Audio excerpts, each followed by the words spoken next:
आधे घंटे में यहाँ पे मेरे पास एक बंदा आया, उन्होंने बोला ये आपका फ़ोन है। यहाँ तक कि उसको ये भी नहीं पता था कि ये मेरा ही फ़ोन होगा। मैंने एक मिरेकल और एक मौजिज़ा जो देखा था वो ये था कि मेरी बहन का एक फ़ोन गुम गया था और उस फ़ोन को हमने ढूंढा, नहीं मिला कहीं पे भी।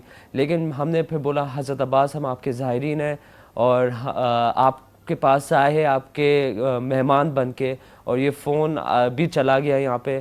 तो उन्होंने आधे घंटे में यहाँ पे मेरे पास एक बंदा आया, उन्होंने बोला ये आपका फ़ोन है। यहाँ तक कि उसको ये भी नहीं पता था कि ये मेरा ही फ़ोन होगा।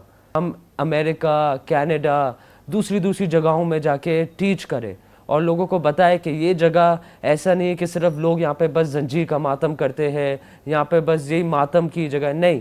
ये बहुत बड़ी एक बहुत बड़ी सेक्रीफाइस दिया गया था इमाम हुसैन ने कि हमारा रिलीजन बढ़ जाए। वरना फिर तो वो तो अपने बादशाही में वो तो बोलते मैं बादशाह हूँ, मैं प्रॉफिट मोहम्मद का नवासा हूँ, तो मुझे तो वैसे ही मैं तो बहुत नवाजा गया हूँ चीज़ों से। लेकिन नहीं, उन्होंने बोला मैं अपनी ये सारा अपना जो सरताज है वो सब कुछ छोड़ के उन्होंने बोला कि नहीं मैं अपने नाना जान का रिलीजन बचाऊंगा